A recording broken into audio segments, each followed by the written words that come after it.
अस्सलाम वालेकुम वरहमतुल्लाहि वबरकातुहू। मैं हूँ एडवोकेट मोमना शहजीम और आप देख रहे हैं मेरा YouTube channel discussion on law and politics. आज का जो मेरा टॉपिक ऑफ डिस्कशन है वो हमारी स्टेटमेंट है, 164 की स्टेटमेंट।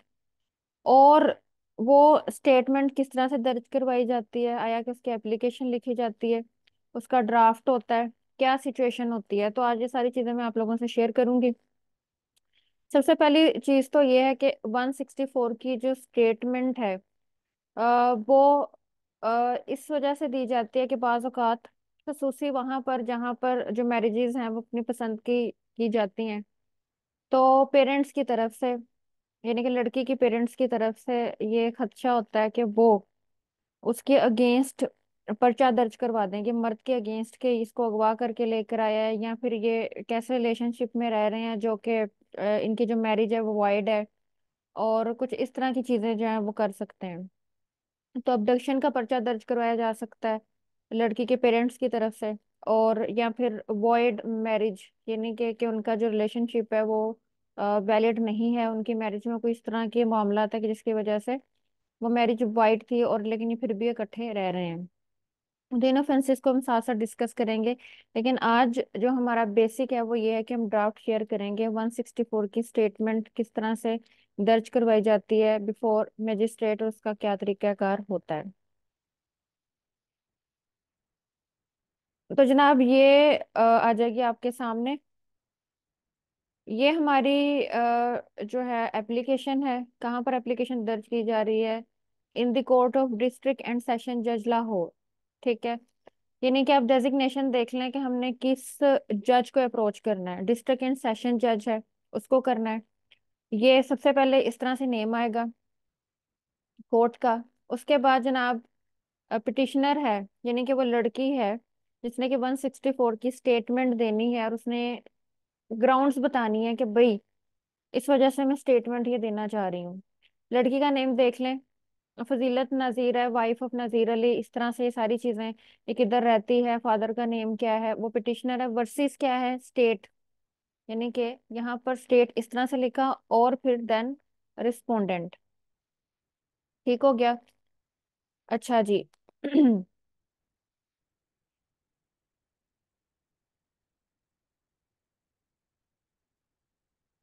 ये देखें रिस्पोंडेंट, फिर उसके बाद कहानी शुरू होती है। अब एप्लीकेशन का आप ये देखिए कि किस तरह से उसका जो है वो हमने हेडिंग दी है, उसका पॉइंट दिया है।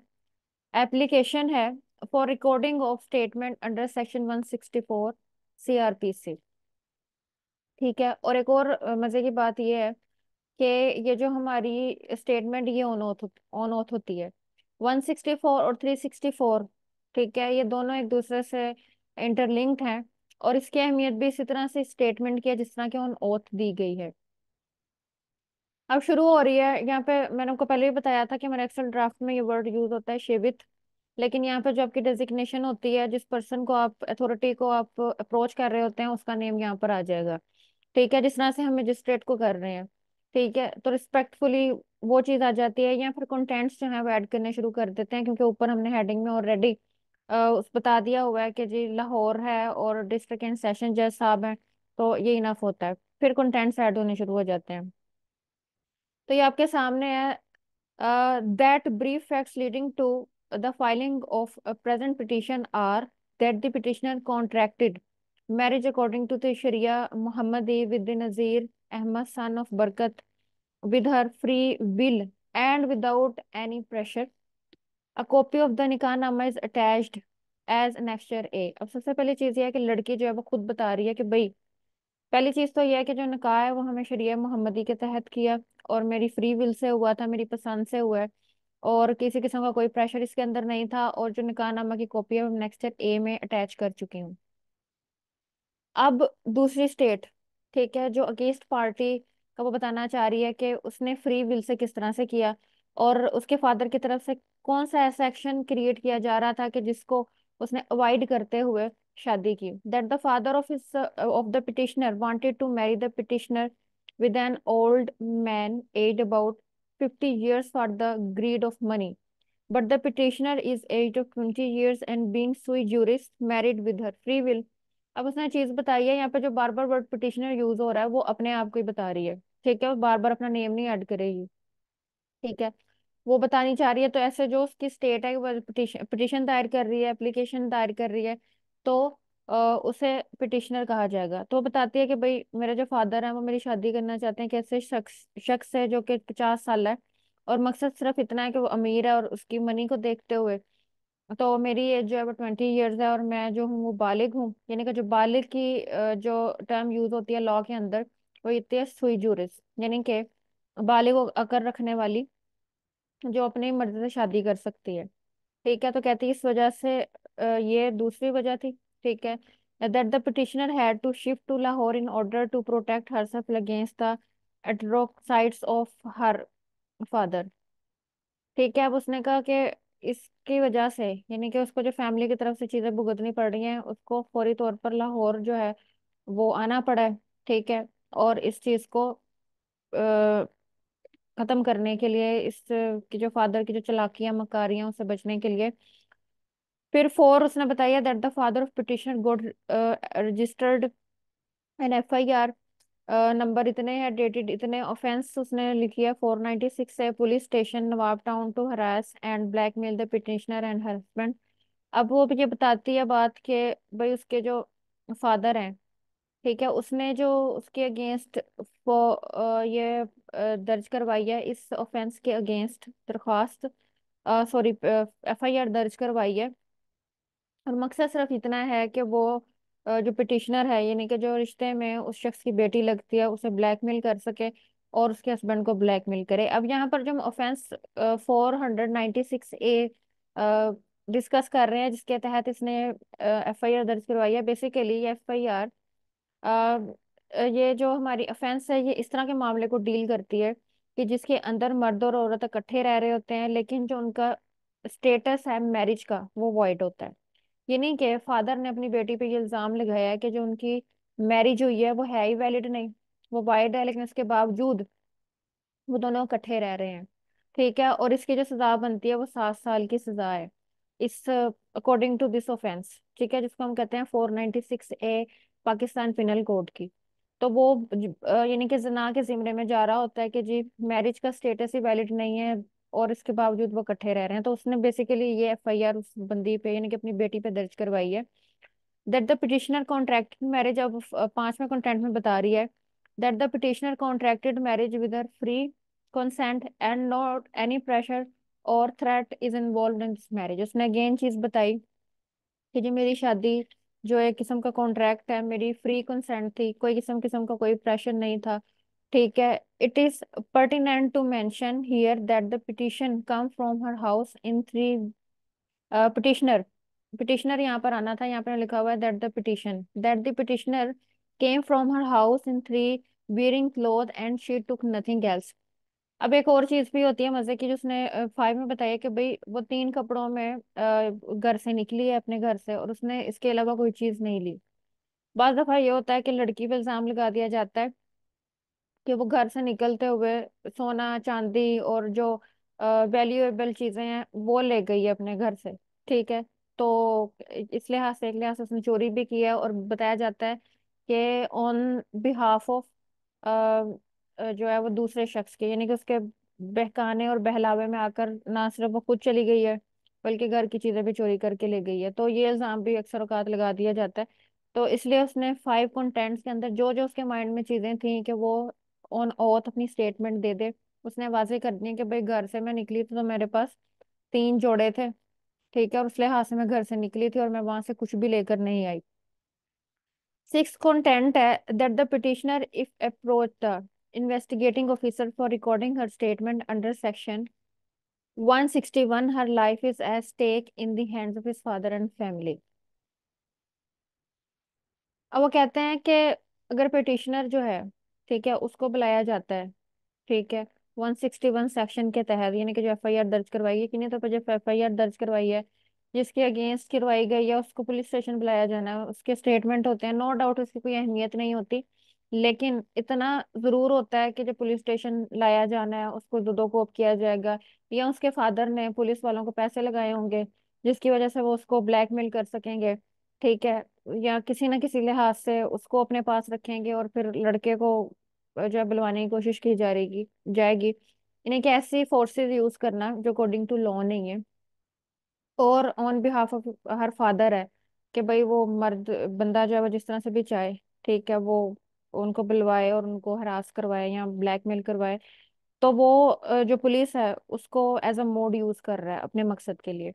तो उसने ये वाजे कर दिया कि अगर मुझे कुछ भी होता है, ठीक है, जो मैं हूँ टोटली अपने फादर के ही वहां पर, ठीक है, कि मेरी जो है फैमिली, यानी कि फैमिली से मुराद उसका हस्बैंड और वो खुद है, तो कहती है कि वो in the hand of my father है, कि अगर मुझे किसी किस्म का भी नुकसान होता है तो इसका जिम्मेवार कौन होगा, मेरा फादर होगा। So it is in the best interest of justice that her statement under section 164 may be recorded। तो इस वजह से कह रही है कि ये सारी चीजों को मद्देनजर रखते हुए मेरी जो स्टेटमेंट है 164 की वो रिकॉर्ड की जाए। अब प्रेयर आ जाता है, प्रेयर का पोर्शन है। It is therefore respectfully prayed that this petition may very kindly be accepted, कि जो आप मेरी पिटिशन है वो एक्सेप्ट करें। वो डिस्ट्रिक्ट एंड सेशन जज लाहौर को कह रही है, and the statement of the petitioner under section 164 CrPC में kindly be recorded in the best interest of the justice. ठीक है, तो कहते हैं इंसाफ के, जो उर्दू में लिखते हैं ना, एन करी असूल इंसाफ है, तो बेसिकली उसे इंग्लिश में इस तरह से लिखा जाता है, any other belief any other relief which this honorable court deems fit and proper may also be granted। ठीक है, तो वो कहती है और जिस तरह से मजीद अगर कोर्ट समझती है कि मुझे जो है वो सेव करना चाहिए या किसी किस्म का कोई जो है वो और रिलीफ भी मिलता है तो मुझे दें, थ्रू कौंसल, यानी कि उस वकील के सिग्नेचर्स हो जाएंगे। अच्छा, मैं आपको 164 सीआरपीसी जो हमारा सेक्शन है, ठीक है, स्टेटमेंट्स के हवाले से, कि भाई स्टेटमेंट दे देती है बंदी, कि भाई अगर उसे पता है कि दो तरह के ऑफेंसेस मेरे बंदे पे लगाई जा सकती हैं, यानी कि उसके हस्बैंड पे लगाई जा सकती हैं। एक है कि भी अगवा करके लेकर आया, दूसरा ये है कि दोनों जी वैलिड मैरिज के अंडर नहीं रह रहे, तो इनकी जो मैरिज है वो वॉइड है, जो कि 496A बनता है। अच्छा एनी हाउ मैं कंटेंट्स बता रही हूँ 164 के। बेसिकली 164 सीआरपीसी कन्फेशन है एक तरह का, ठीक है। सेकंड पे confession shall be recorded and signed. और ये जो कन्फेशन है ये एक तो रिकॉर्डेड शेप में होगा मजिस्ट्रेट के पास, दूसरा ये है कि बाकायदा तौर पर पिटिशनर के साइन होंगे। और इन प्रोवाइडेड 364, 164 का जो सेक्शन है वो 364 के साथ इस लिहाज से अटैच्ड है कि 364 बात करता है कन्फेशन ऑन ओथ की, तो 164 की जो स्टेटमेंट है वो ऑन ओथ होगी। किसके सामने होगी? Confession and statements made before magistrate by whom the case is to be inquired into और ट्राइड। और वो कहते हैं कि ये मजिस्ट्रेट एक ऐसा मजिस्ट्रेट, यानी कि हमारे हमने पहले ही बता दिया है कि जो वो ले गई है डिस्ट्रिक्ट एंड सेशन जज के पास, ठीक है। यानी कि इस तरह के मामला अगर खुदा ना खास्ता केस लगता है तो अथॉरिटी जो है वो हमारे डिस्ट्रिक्ट एंड सेशन जज की बनती है। तो उसने कहा कि आप इस तरह के शख्स के पास जाएंगे कि जिसकी अथॉरिटी बनती है, कोई इस तरह केसेस को ट्राइड करता है और इंक्वायर्ड इनटू करता है, यानी कि उसकी इंक्वायरी करता है। For it contains full and true account of the statement made by him. ठीक है, तो ये स्टेटमेंट बाय हिम से मुराद ये है कि बेसिकली यहाँ पर एज ए ह्यूमन बीइंग लिया गया है। तो हमारी जो स्टेटमेंट है उसके लिए असली लेडी है जो कि बता रही है कि भाई शादी मेरी पसंद से हुई है, किसी किस्म की कोई जोर जबरदस्ती नहीं थी। मैंने शादी इस लिहाज से की क्योंकि मेरे फादर किसी 50 साल शख्स के साथ मेरी शादी करवाना चाहते थे, बिकॉज ऑफ ग्रीड। ठीक है, लालच था पैसों का। तो मैं जो है वो उस चीज को अवॉइड करने के लिए मैंने शादी की और मेरी फ्री विल के साथ हुई है। ठीक है, फिर उसके बाद वो चीज बताती है कि वो अपने घर से कोई चीज ऐसी नहीं लेकर आई जो कि वैल्यूएबल अथॉरिटी है। तकरीब सिर्फ वैल्यूएबल मामलात हैं। जस्ट वो तीन जो है वो जोड़ों के साथ, तीन कपड़ों के साथ जो है वहां पे से निकली है। ठीक है, और उसे खतरा है। अब उसने बताया कि मेरे फादर की तरफ से, ठीक है, कि वो इस तरह के हरबे इख्तियार कर रहे हैं हमें ब्लैकमेल करने के लिए, हमें हरास करने के लिए, हमें टॉर्चर करने के लिए। तो कानून से मदद ले रही है कि भाई हमें जो है मदद फराहम की जाए। तो जनाब ये था मामला। इसके साथ एप्लीकेशन हमारी है तो इसके साथ एफिडेविट लगेगा। एफिडेविट ना भी एक स्पेसिफिकली लगाएं, उसकी रीजन ये बनती है कि ये ऑन ओथ है। ठीक है, एफिडेविट का मतलब भी ऑन ओथ ही होता है। तो 164 की जो हमारी स्टेटमेंट है वो ऑलरेडी ओथ पर ही होती है। ठीक है, इसको कंसीडर्ड किया जाता है कि ये ऑन ओथ है, तो इसलिए ऐसे एक स्पेसिफिकली एफिडेविट लगाने की जरूरत नहीं पड़ती। हाँ अलबत्ता अब दूसरे हमारे ड्राफ्ट हैं तो उसके साथ जहाँ पर हम एप्लीकेशन लगाते हैं उसके साथ एक अगर आपके ग्राउंड इस तरह की है जो क्रिमिनल नेचर की है, उसकी एप्लीकेशन आपने दायर किया है, तो आप लिस्ट ऑफ विटनेसेस भी लगाते हैं। यानी कि जो मामला आप डिस्कस कर रहे हैं, ठीक है, उसके एनी शहाद भी मौजूद है, उसकी आपने लिस्ट ऑफ विटनेसेस लगा दी, और फिर उसके साथ आप एफिडेविट भी लगाते हैं। मैं I am talking about in case of application. ठीक है, तो उतनी हद तक आप उसको सॉलिड करने की कोशिश करते हैं। तो इसके साथ लगाने की जरूरत नहीं है क्योंकि ये ऑटोमेटिकली ऑन ऑथ कंसीडर्ड की जाती है।